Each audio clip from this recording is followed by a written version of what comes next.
It's the Riot Podcast, the Thursday, October 19th edition, the Hudson's Voice Still Hasn't Recovered edition. You might have to wait till Monday for that one. How long is this going to go on for? I don't know. I'm starting to get real tired of it. Oh, you think you're tired of it? I am tired of it. It's unprofessional. You know the weight that you're putting on me? I've had to be so much more crazy this whole week. My voice. You've had to lift us up. The inflection that I've had to put into these shows, because you have no inflection right now, is really, really wearing me down. Yeah, we'd be so low energy if we both had this voice right now. Yeah. And the funny thing is, if one of us could benefit from our voice getting deepened a little bit, it would be me. Yeah. Not you. But hopefully on Monday you come back. Maybe over the weekend you just don't do much. Maybe you just relax. Maybe you just don't talk a lot. I'll chill out. You know what I'm doing over the weekend? Oh, you got something big? Maybe Monday I'll be the one coming in with no voice because I'm going to a wedding this weekend. Oh, I always lose my voice at weddings. You know how that is. Yeah. But it's like one of my good, one of my lifelong friends, a family friend. From growing up? Yeah, from growing up. My family, his family were friends, so we've been lifelong friends. I'm in the wedding. Nice, I guess. I have a bit of a conundrum, right? Okay. So I'm in his wedding, which I'm excited about. It's like all of his brothers, then his wife, soon-to-be wife's brother is in the wedding, and then me. Oh. So that's pretty high honor. That is a big honor. High honor, right? So I'm like his only friend that's in the wedding. Yeah. And so big deal. It's going to be really fun. I'm excited for the wedding. His family's really fun. His friends are really fun. And I'm bringing a date, right? Yeah. I finally scored a date to a wedding, right? Impressive. We're all impressed. She's coming with me. And I'm going up there tomorrow night, on Friday night. The wedding's on Saturday. I have to do the rehearsal dinner. Yeah. All that jazz. Yep, everything. Right? And so she's going to be there with me for all that. Because obviously it's far. It's kind of far away. It's like a 2-hour drive out there. Of town. Like overnight or? Overnight, yeah. Mm. So we're headed there. I'm going to be doing all the rehearsal dinner stuff. But the question is... She's coming for all that. Why? Because it's far away. So she has to be there. So she's got to ride with you. Yes. She has to drive. I'm not going to to be inefficient. You know how ridiculous it would be if I made her drive by herself up there? It'd be a disaster. Yeah. Well, It'd feel terrible. It almost is like you shouldn't have invited her. Like, just because you guys are going out, you could have just, like, done. She might be happier if she didn't have to go. No, she'll have a good time. I think she would be, because this would be the second wedding that I wouldn't have invited her to. I didn't invite her to the last one, but I invited her to this one. If I did two weddings she could have said no. Yeah, she could have said no. If it was 2 weddings in a row where I just didn't invite her, she'd be like... That would be a tough look. Yeah, it'd be a rough look for me. So I invited her to this wedding. It's far away. Yeah. And I have to go to the rehearsal dinner, but I don't think she's a part of.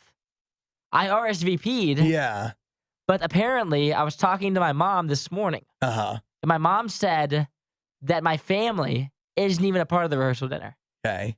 And my family is like the closest people to their family. Okay. So it's really, really intimate. I think it's just going to be like the bridal party, the groomsmen, and then just like their immediate families. They're going to be at the rehearsal dinners. Well, if they, like, all these brothers, some of them have to be married or have girlfriends, right?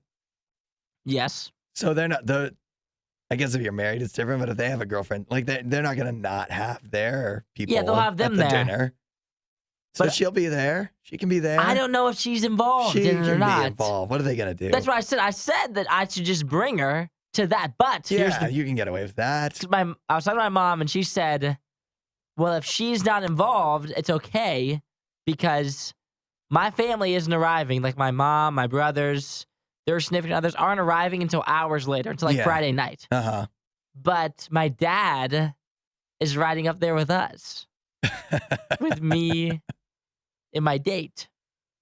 And so she's like, well, it's no big deal. If she's not a part of the dinner, then she and Todd can just go get dinner. Oh, yeah, that's normal. And I'm like, oh, she's going to love that. Yeah. She is going to love that. You want to know how much one-on-one time I've spent with in-laws? Yeah. I mean, I'm married now, And it's, I think I could count the hours on one hand. Forget about when dating. That's insane. See, it's funny too because so how it's laid out, 4:30. That's when like the rehearsal of the stuff starts. Yeah. 5:30 is when the actual rehearsal dinner is, right? Yeah. She should be there for that. See, I felt the same way. And so let's say that ends. Let's say it ends at like 6:30. Yeah. Let's say it's only an hour, which it's Okay. going to be longer than an hour. Yeah. But let's say it's only an hour. That leaves a 2-hour span, 4:30 to 6:30, Yeah. where it's just her and my dad. And they've met before and they've hung out. I'm sure they get along fine. Yeah, my dad's fun. With you in the mix. Yes, my dad's fun. He's a great character to have around. But one-on-one, I don't think that he is good at that. That's why. Yeah. I think I could see him I could see him being awkward in that scenario. He'll be a great third. Yeah. On the drive, he'll be fun. Right. But when it's just him and her, I think he's gonna struggle with how that. would he start a conversation with and her? she's a little reserved too. She's kind of quiet. Mm, She's not like an out there extravagantly, like she's not shy. yeah. But she's not a real conversation starter. If she doesn't get to come to the rehearsal dinner with you, and this is no knocking your dad, but she's gonna wish she said no. Yep. She definitely- I think the same thing. Maybe they'll have fun. I don't know. Yeah. My dad's fun. I don't know how they would be. Maybe they'll build up some chemistry on the way up there. Yeah. I'm gonna have to really get them engaged on the car ride there, and start building some bondage there. Start building a bond because if they're gonna be alone for 2 hours Yeah. at Texas Roadhouse You got to give her like a whole Rolodex of conversation starters. of things that he loves. Yeah. I'll give her be like, okay, these are the things you need to bring up that he'll just expand on. Yeah. Ask him about wiring. Ask him about my dad was an electrician. Ask him about electrician stuff. Ask him about the farm. Oh, yeah. He'll go in on the farm. Ask him anything about cow stuff. Yeah. Maybe they can bond that What way. kind of iodine do you put on an udder? Mm-hmm. Yeah, we'll get into the deep things into corn. Mhm. Ask him about his old days of the farm. But yes, that's the thing. But then once that's over, then it'll be cool because then my brothers will be there, and then it's all good. Because Yeah, right. she's hung out with my brothers and stuff, and they're real outgoing, and their significant others will be there, and then she'll be able to just blend right in with them. Because obviously during the wedding, I'm going to be a little preoccupied in the wedding. Yep. I'm going to be sitting up there or whatever, with the groom and all that jazz. But she'll be with my brothers the rest of the time. And they're super engaging, and she likes them and is friends with them, so she'll be cool. But it's just that 2-hour period Yeah. where it's just her and my dad. That's crazy. And I hope that... It could be that awkward tension too of both of them. Like, no, it'd be weird. And so both of them are like, well, I could just say I'm going to stay at the hotel, but I don't want to be rude. Mm-hmm. So, oh my gosh. See, I hope... Oh, the awkwardness. You know what I hope happens now? I secretly hope that she's not allowed to come to the dinner rehearsal because I think it'd be so funny. Yeah. Oh, it'd be a great story It'd to be just such a find fun. out. I want to know what happens. I just want to see this play out. I obviously want to hang out with her, and I know she'd be way more comfortable if she came to the dinner rehearsal The entertainment. with me. But it'd be so funny if I was sitting at the dinner rehearsal and I just knew that they were somewhere at some chain restaurant sitting down, and just the imagination in my mind of what they could possibly be talking about is so good. Such entertainment. Oh, you know what they probably talk about? You. Probably talk about me. Yeah. Nah, my dad wouldn't do me dirty. He doesn't know enough to even do me in. Wow. This has nothing to do with the rest of the podcast, although it's a good one. There's a lot of good stuff in here. You'll like it. And tomorrow, going to be a good one. JD coming into the studio. We got to have some great questions for them. If you have anything you want us to ask them, let us know. 8772 Radio U. Text it in. And then tomorrow during the podcast, I'll let you guys know if she is a part of the rehearsal dinner. I should have an answer sometime you're today. Gonna find out. I should find out if she's allowed to come or not. And hopefully she's not. Yeah. Because then I'll make for great content on Monday. Catch you next time. See you guys.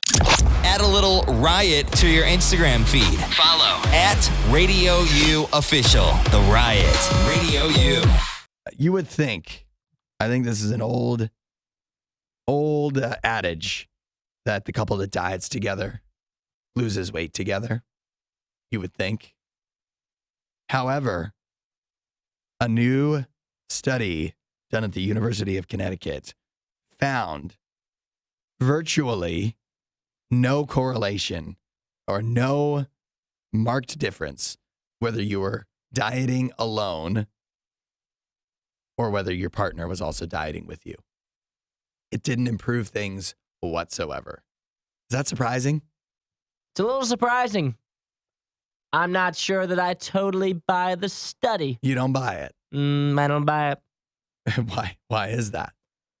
Because if you're living with someone and they're eating junk all the time and influencing you to eat junk all the time, Yeah. how in the world would that not impact your weight loss? Well, here's what they found. It's that no matter whether you have somebody dieting with you or not, that doesn't influence your self-control. In other words, whether you're dieting alone or whether somebody you know that you live with is dieting, they can be on the diet. They can have a lot of self-control. But if you don't have a lot of self-control, them dieting isn't going to help you at all.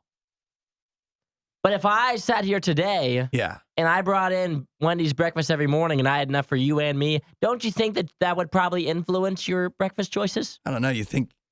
But if I didn't have Wendy's breakfast at all in here every day and it wasn't even an option, I feel as if you probably would be less likely to eat Wendy's breakfast. I agree with that. However, I don't think most couples are that.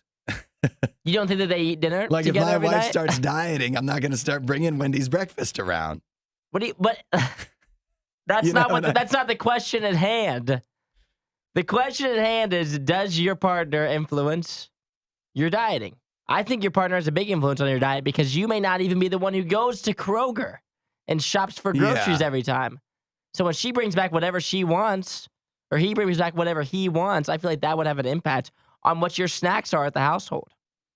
Yeah, it's hard to square this out, but I mean, the science is the science, right? Nah, I don't believe the science.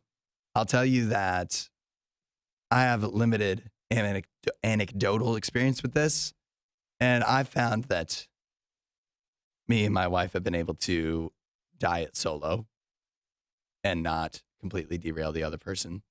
What's tough is, here's what's tough. This is the flip side, is when you're not the one dieting and the other person is the one dieting. That's what's tough. Don't you agree? Makes you want to diet. No, it makes you don't want to diet. See, it makes me want to diet. No. Because my roommate eats healthy all the time. The reason that I look like I do is because my roommate's way stricter than I am. Really? If I lived by myself, I would not go to the gym every day. Uh-huh. I would not eat the food that I do because he is such a good influence on me. Yeah. He No, eats that's like what I'm healthier than saying. anyone I know. That's what I'm saying. So it makes me want to go to the gym. In many cases, the dieter is actually, I guess you could say, pulling up the dietee, Oh, yeah. the non-dieter, as opposed to how we're imagining it, where your hypothesis this whole time is if you're not dieting, you'd be a negative influence. You'd be pulling down the person that is. But apparently it's completely reversed. Well, it just depends on if you're just getting into it or if you're already sustained in it. Yeah. Like if you're like an all-time workouter, if you go to the gym every day, no one's messing with that.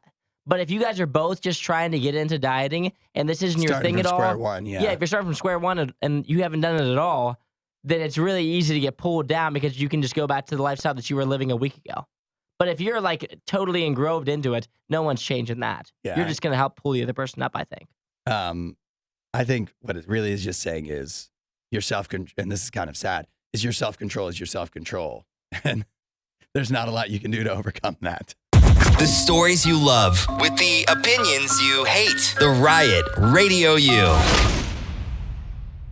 Isaiah, you and I, it's no secret. We're not millionaires. We're not rich. And I tend to think that by and large, the people listening right now are our friends. Most of them probably wouldn't be considered rich to most either in the United States, although maybe they're rich compared to us. But here's my question, and we can open up the Riot Hotline, of course. 877-2-RADIO-U. Even though you're not rich, what are some things you do that make you feel like you are rich. You know, when you just feel like you're living in luxury. Text in at 8772 Radio U. The first one that comes to mind for me, to see if this jumpstarts other people's thought process, is almost any sit-down restaurant. If I go into a restaurant, sit down, and order and eat there, it feels like a luxurious experience. Oh, you're hot dogging, are you? Yeah. You sit down at old Applebee's. Yeah, I don't know about Applebee's. Look at me now. It matters a little bit about the ambiance. Because if I go to Buffalo Wild Wings, which I rarely sit in there, which is kind of ironic, actually. But normally I get that to go. But no, if I sit in a restaurant that doesn't have a million TVs, if I go, this is a low bar, BJ's, Brew House. You could just have a bazooki. Yeah, that's a rich experience. Wow. For Look at me now. Yeah, I've made it. Would the people in high school believe where I'm at now? Sitting down with my wife at a BJ's, getting myself a bazooki. Were you guys wrong about me? Living it up. So hopefully that gets some juices flowing, and I guess it tells you a lot about me and how I am with money. I think there's many different ways to attack this. Like some people might even say just having the thicker toilet paper. Some people might say that. For me, maybe I am rich because I refuse any toilet paper that isn't the thick toilet paper. Money bags. Money bags, Hudson. Goodness gracious. Well, there's some things that no matter what your means are, you just you can't settle for less. And for me, one of them is toilet paper. I'm sure a lot of people have different opinions. Yeah. I'm always shocked when I go to people's houses that are more well-to-do than I, which there's a lot of people like that. Well, you never know. And they have lesser toilet paper. It shocks me. Well, sometimes you think somebody's hot dogging. Yeah. And they're not hot dogging. Or maybe that's the key to their success is cutting back, is buying the one ply. Well, I'm sure we're getting some texts in now, so we'll come back and see what you guys think. Yeah, what do you think? Things that make you feel like you're rich even though you aren't. 8772 Radio U. Oh, hi there. This worst of the riot. Crank that up. Radio U. We're talking things that make you feel rich even though you aren't. You can text in yours to 8772 Radio U. Susanna says having a membership at a specialty gym where she goes rock climbing. That's a good one. That is good. I'm sure that's expensive. It sounds rich. Sounds fancy.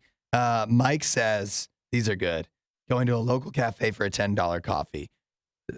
Paying up for a coffee feels fancy, feels rich. And then he also says this is even better. Buying premium meat from the butcher. Going to the butcher, that's either some premium meat. You're either rich or you're from the Brady Bunch. There's only two options. Or you really, really care about your meats. Yeah, that's right. We were talking about, for some people, it's like 2-ply toilet paper. Charmin. Daryl says 1-ply toilet papers for the guests. Attaboy. Remind me not to come to your place, Daryl. Carly said getting her nails done. That's expensive. Yeah. I guess I wouldn't know too much about that, but I believe you. And what else do we have here? Oh, I like this. Billy says having a metal credit card. People love the metal credit cards. Yeah, I used to have a metal credit card. That does feel fancy. That feels like you're a rich Kinda person. like you right just there. drop it on the table so everybody hears. Yeah. I was always like tapping it on the counter and stuff like that. The worst kind of person. Yeah. Flipping it around. Congratulations on all your success. Oh no, I dropped my heavy metal credit card. Let me just pick that up. What's yours, Isaiah? I know you're a pretty frugal guy. I would say it doesn't take a lot to make me feel special. Yeah. Getting queso at Chipotle. I'm kind of hot dogging. I get guac on the side, hot dogging. I would say maybe not having to check my bank account when I buy Yes. something. How about that? Yes. That's just facts right there. Jeffrey says eating sushi, even if it's just a cheap pack from the supermarket, makes me feel special. Nice. I also see Jeffrey Xbox Series X having the new Xbox, but he says he only plays free games on it. Likewise, I just found, maybe you might want to try this too, Jeffrey, a game called Party Animals. Real fun. Kind of like Super Smash Bros. It's free if you have Game Pass. What about, some people are saying sleeping in. Is that a rich activity? I don't think so at all. I always think sleeping in, that's lazy. Like, I imagine the rich are go-getters. I know they all aren't, but I imagine they are. I imagine they're getting up before I am, before the crack of dawn, so they can get their exercise in and then start making calls, business deals. That's how I picture it. How about this one? What about just auto pay in general? Having things on auto pay? Oh, like bills come up and you don't even realize? You don't even know. Well, that would make me feel rich if I could do that. Having it on auto pay and then just at the end of the month, just like take my money. Here you go. That's beautiful. Jim, listen to this. Jim paid off his mortgage. Now that's you Now are rich, what he paid? Jim. What he's spending money on now? Having all that extra money every month, that must be that you have become rich, Jim. You could sell your house at any time, and think about all the money you'd get. What about Straight to you? when you just transfer money from your checking to savings account? It could be $10, could be $100, but darn, it feels good. Putting money in your savings account. Mm-hmm. See, it feels the good. difficult tension between so many of these is because I also thought going on vacation makes me feel rich, and like I said, going to a restaurant, but you feel rich while you're doing it until you get the bill. And then I don't feel rich anymore. Then I'm reminded that, oh yeah, this costs money. You want to know where rich people hang out? I walked into a rich people place yesterday, not because I was shopping there, but because I was returning something on Amazon. Whole Foods. Oh my goodness. The rich people love Whole Foods. I walked around there for the first time ever because I returned something from Amazon there. I was like, I'll just check out the store. They got some good stuff. Oh my gosh, not worth it whatsoever. It was insane.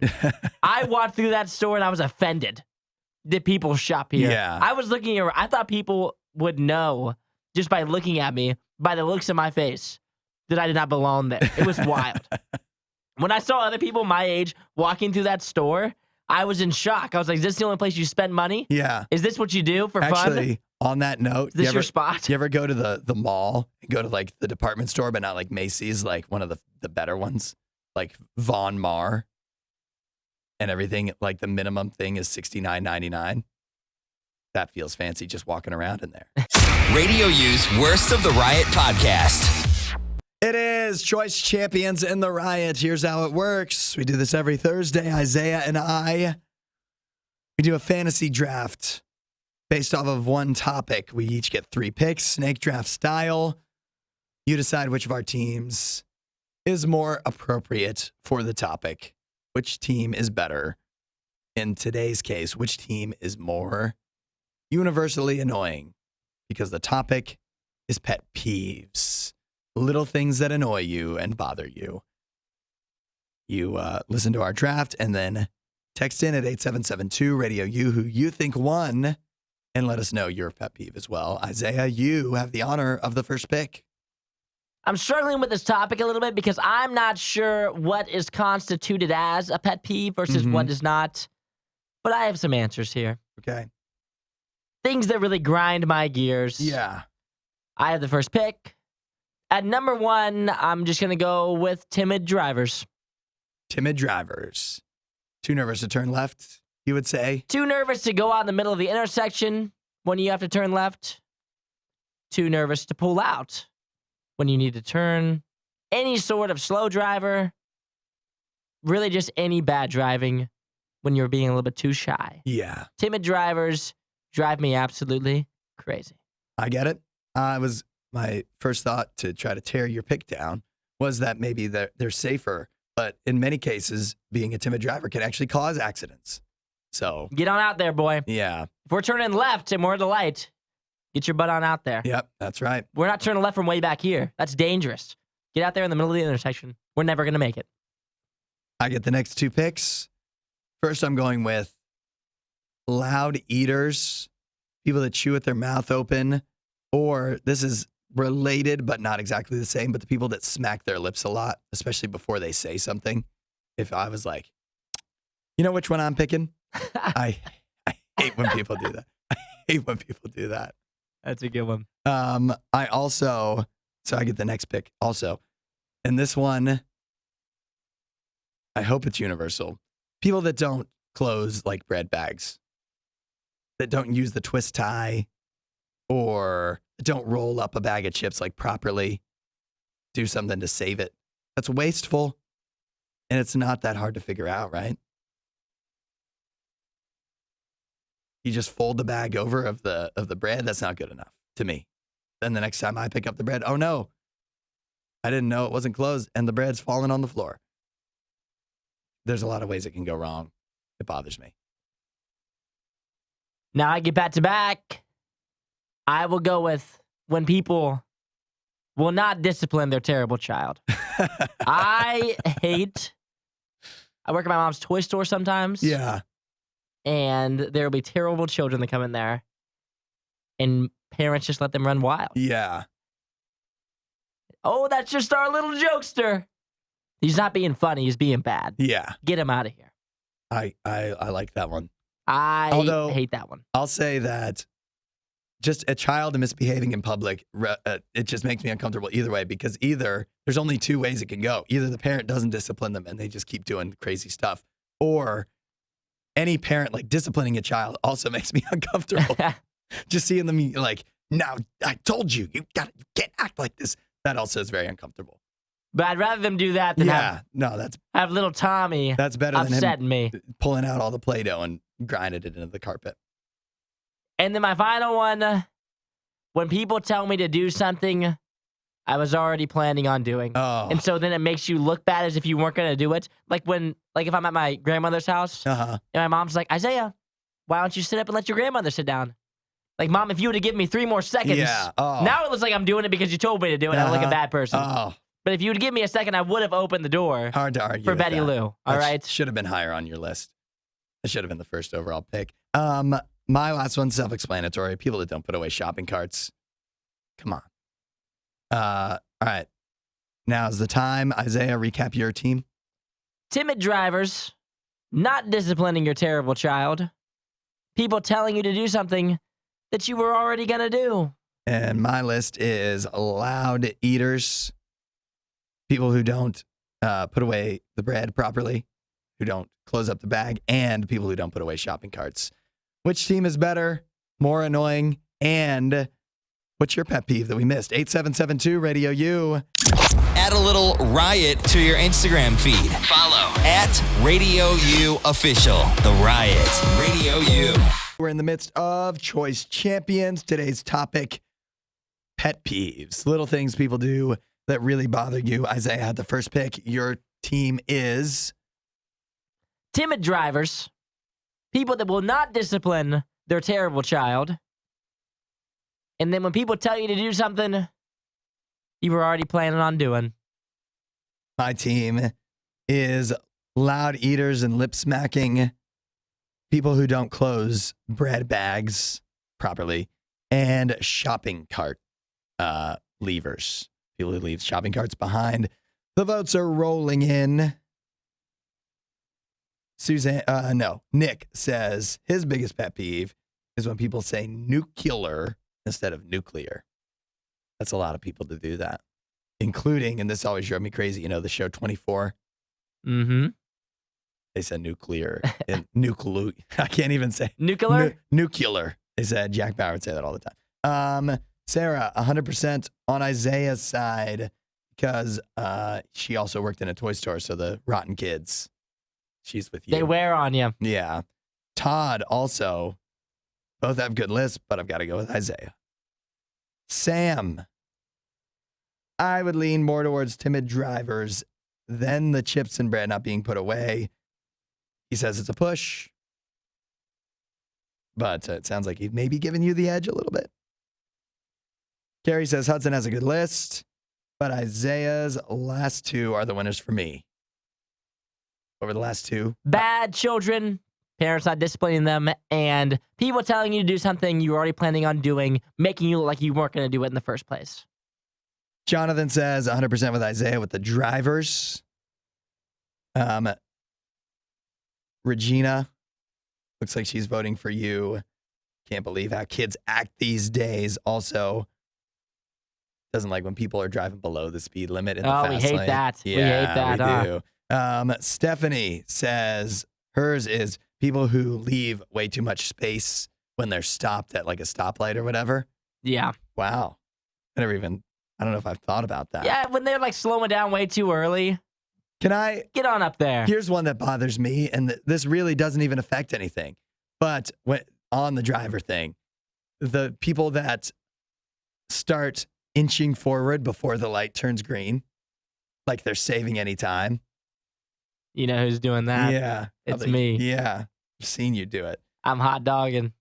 Bree says, my whole day's attitude can be changed and ruined over a loud eater, and the shopping cart putting away thing is annoying too, so she's going with me. And, oh man, the people are fired up.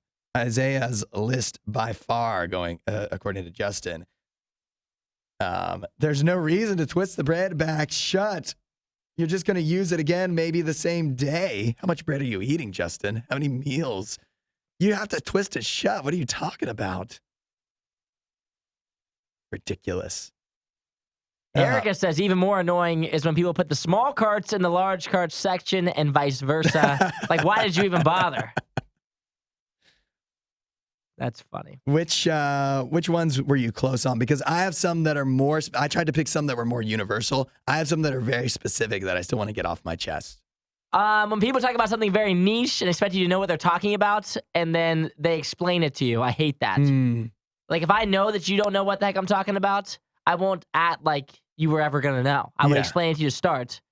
I wouldn't be like, oh, well, I mean, you're obviously going to put the flex capacitor in this. Yeah. And, oh, you don't know about the flex capacitor?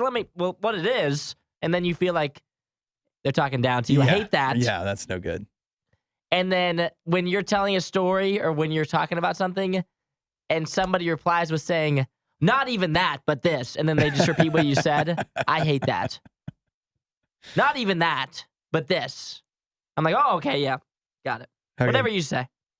Mine are way more niche. I don't like, this is a new one, but I know I brought this up before. On TV shows and movies, when somebody's drinking something and they add the sound effect of them going, nobody does that in real life. And we can all see that they're drinking. You don't need to do that. Also, this is a new one for me. When people say writ large, people use that to say like... Writ large? Yeah. I don't even know what that is. People would say, well, RadioU bands writ large play metal music. But that's not what writ large means. What does writ large mean? Writ large means obvious, not by and large, not the majority. But that's how people use it. Also, sirens in music when you're driving, sirens in music and on TV, on the radio. We would never do that at RadioU, making you think you need to pull over. The sound of flip-flops and people who walk on the street when the sidewalk is perfectly fine. Get out of the way. I should have said bikers. Darn it. People hate people bikers. Who bike in the morning. Well, look, I've added up the votes, and although, Isaiah, you did win the majority of the votes, we did this by Electoral College, and I won Wisconsin. So, therefore, I am the winner once again. Wasn't that a great Riot clip? While you're here, you should watch more of our videos and subscribe so you don't miss what we do next.